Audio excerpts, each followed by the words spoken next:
The first time someone asked me if I was a top or a bottom, I thought, are we discussing bunk beds? Because when you come out at 50, nobody hands you a dictionary explaining the language of gay dating. Nobody talks about the absolute chaos that comes next. 1 minute you're a respectable divorced man who still says things like, "Good evening." 2 weeks later you're on a gay dating app, trying to understand why 3 strangers are asking if you're a top, a bottom, or versatile before they even say hello.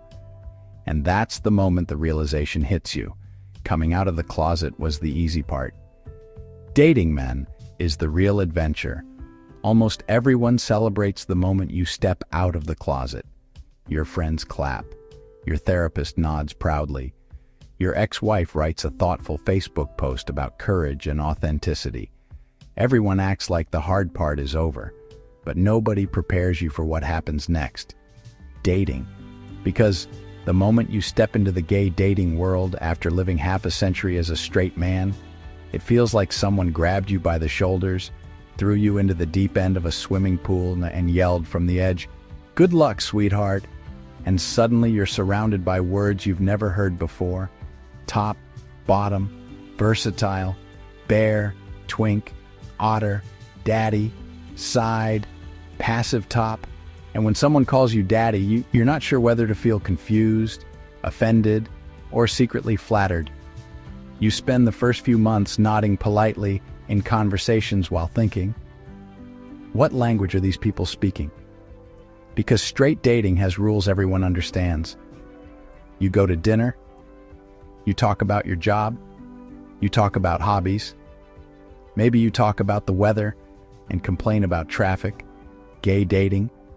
Within 5 minutes, someone asks you a question that would make your old church pastor faint, and you're sitting there thinking, can we at least order the appetizer first?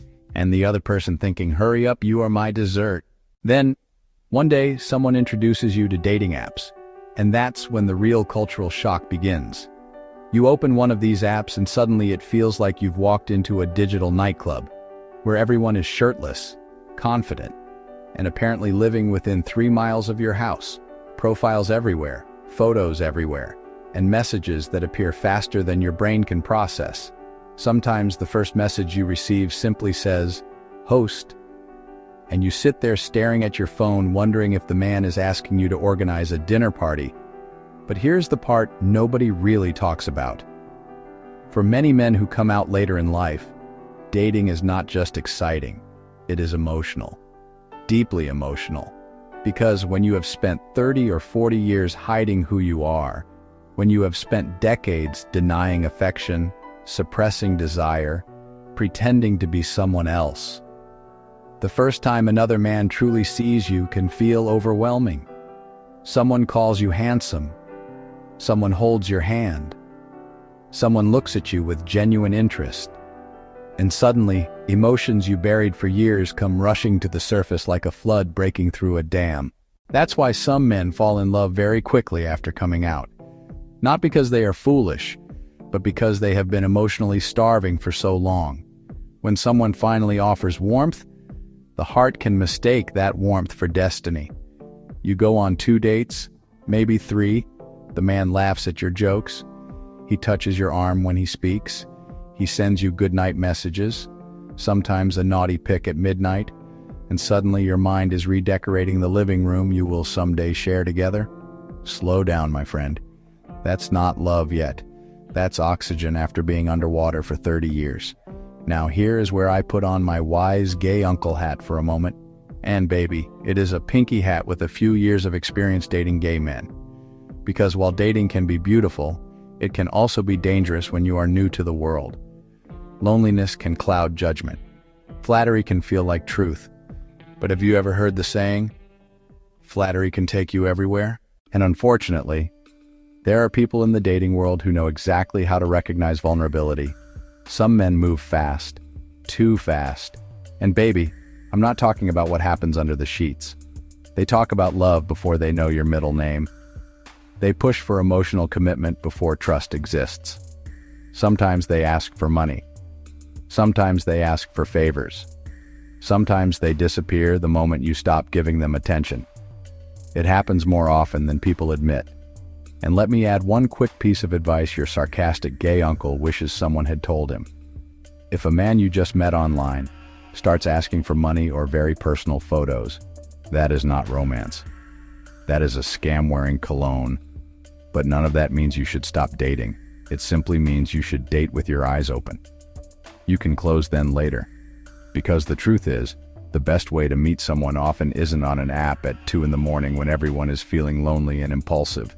The best connections usually happen in places where people are simply living their lives. Community groups, volunteer work, social clubs, spaces where people share interests, laughter, conversation. Places where attraction grows slowly instead of exploding in a burst of midnight chemistry.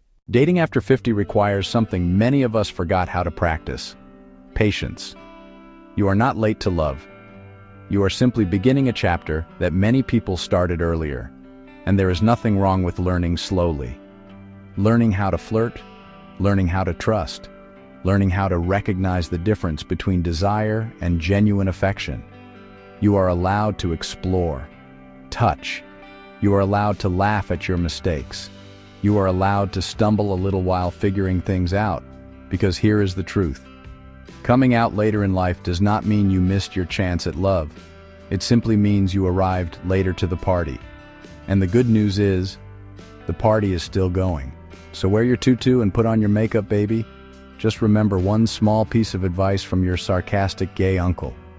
If a 24-year-old calls you his soulmate after 2 margaritas, he might actually be in love with your retirement plan.